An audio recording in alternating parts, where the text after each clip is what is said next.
Indonesia tanpa pencucian uang dalam rangka mewujudkan Indonesia maju menuju Indonesia Emas 2045. Yang kalau kita turunkan dengan pidato pengantar Presiden Prabowo Subianto untuk ekonomi kita atau anggaran APBN kita 2027 yang akan datang, yang untuk pertama kali Presiden sendiri yang turun menyampaikan pandangannya dan di hadapan seluruh anggota DPR dan juga lembaga-lembaga tinggi negara.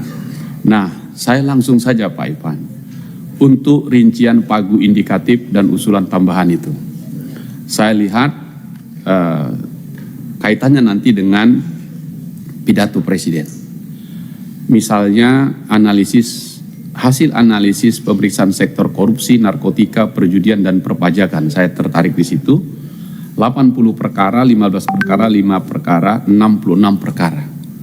Kalau ini kita tarik ke prinsip dasar dari Presiden, tumbuh lebih tinggi, sejahtera lebih cepat ke depan ini, maka ini menjadi serius sekali menurut saya.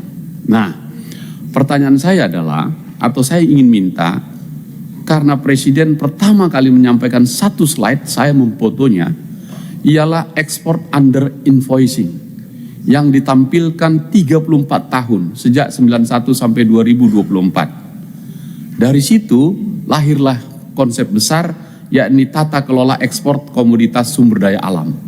Pertanyaan saya adalah, apakah keempat hasil analisis tadi ini target di pagu kita ini betul-betul kena ke sini? Dan kalau belum, saya harap kena ke situ supaya kita fokus sekali. Kalau under invoicing ini bisa kita cegah dan bisa kita bongkar sehingga PPATK memberi laporan baik ke Polri atau ke APH yang lain, saya kira inline ini kita. Sehingga nanti di pengantar APBN Presiden ini betul-betul muncul. Fokuslah ke sini. Apalagi kita dikejutkan dengan case di Bea Cukai yang ditangani itu. Oke. Nah, kasus Bea Cukai ini mengejutkan kita semua.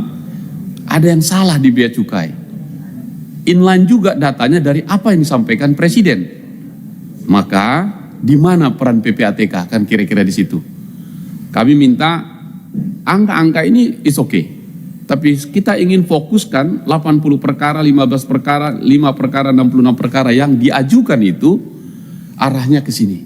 Sehingga target Presiden tumbuh lebih tinggi, sejahtera lebih cepat, ekonomi kita bisa tercapai. Jika itu dipenuhi, saya kira fraksi Partai Demokrat tidak keberatan untuk ajuan atau usulan dari PPATK. Kemudian saya pindah ke Polri. Terima kasih Pak Wakapolri sajiannya, dan ini saya kira teman-teman sudah memberi masukan dengan banyak catatan. Saya ingin dari sisi penerimaan. Kalau tadi kan anggaran ini kurang, anggaran ini kurang, anggaran ini kurang, saya setuju dengan teman-teman. Tapi saya ingin stressing pada penerimaan. Kalau kita lihat susunan rancangan renjanya Polri 2027, ini nyambung sekali dengan apa yang dimaksud Presiden. Tumbuh lebih tinggi, sejahtera lebih cepat, yakni akselerasi pertumbuhan berkualitas melalui produktivitas, investasi, dan industri. Terlihat Polri pro langsung menangkap pesan itu. Nah, kalau begitu dasarnya adalah tadi sudah disampaikan, yakni 7 dasar pertimbangan. Saya membaca 7 itu plus 1 lagi 8. Karena tahun ini 4 undang-undang sekaligus berlaku untuk bapak-bapak semua. Undang-undang KUHP, penyelarasan atau penyesuaian undang-undang tindak pidana, KUHAP-nya, dan undang-undang Polri yang kemarin. Itu semua sangat mempengaruhi ini menurut saya. Nah, dari situ saya mohon izin ini pimpinan. Kalau kita kejar ini, maka tahun 2025 sumber anggaran kita dari PNBP 7,8 triliun. BLU 2,4 triliun. Kalau BLU ini kita turunkan lagi, ini rumah sakit dan objek vital nasional. Saya ingin objek vital nasional ini menjadi isu kita. Sebab kemarin undang-undangnya sudah kita masukkan di pasal 14, tugas di luar tugas pokok itu adalah melindungi dan mengamankan objek vital nasional yang meliputi instalasi penting, sumber daya alam strategis, kegiatan yang memiliki pengaruh signifikan terhadap stabilitas nasional, yang poin O. Di luar itu semua pengeluaran itu. Sedangkan objek vital nasional, pengeluaran dan pemasukan. Yang kalau saya tidak salah pernah mencatat, kita sudah mencapai 600 sampai 700 miliar. Saya belum lihat ini nanti angkanya berapa, masuk di angka 2,7 ini. Nah, di tahun 2027 kita PNBP kita padahal usulan kebutuhan 13,3 triliun, pagunya 10,5. Kenapa ragu, Pak? Kenapa turun, Pak? Gitu maksud saya maksudnya. Kenapa enggak di angka 13 itu terus kita dorong? Karena naik terus dari 7 ke 10 ke 13 begitu kan. Saya kira masuk akal misalnya lalu lintas kita. Tapi juga rumah sakit atau BLU dan objek vital nasional kita mungkin bisa menjadi lebih baik. Dari objek vital nasional, catatan yang pernah saya catat, kalau salah nanti mohon dikoreksi, dari sekian 4.000 sekian objek vital nasional, kita baru menghasilkan 2-3% dari yang seharusnya. Yang kalau dihitung, pendapatan PNBP kita dari objek vital nasional bisa mencapai 7-8 triliun. Tentu butuh anggaran juga orang di situ. Karena ada audit, ada SMP dan seterusnya. Poin saya adalah, lewat pimpinan, sektor penerimaan atau sumber anggaran ini, saya mendorong untuk kita dorong tinggi. Tingkatkan, terutama objek vital nasional yang kemarin masih tingkat Kepres, tahun ini sudah undang-undang. Nah ini kalau dikejar, saya kira baik sekali.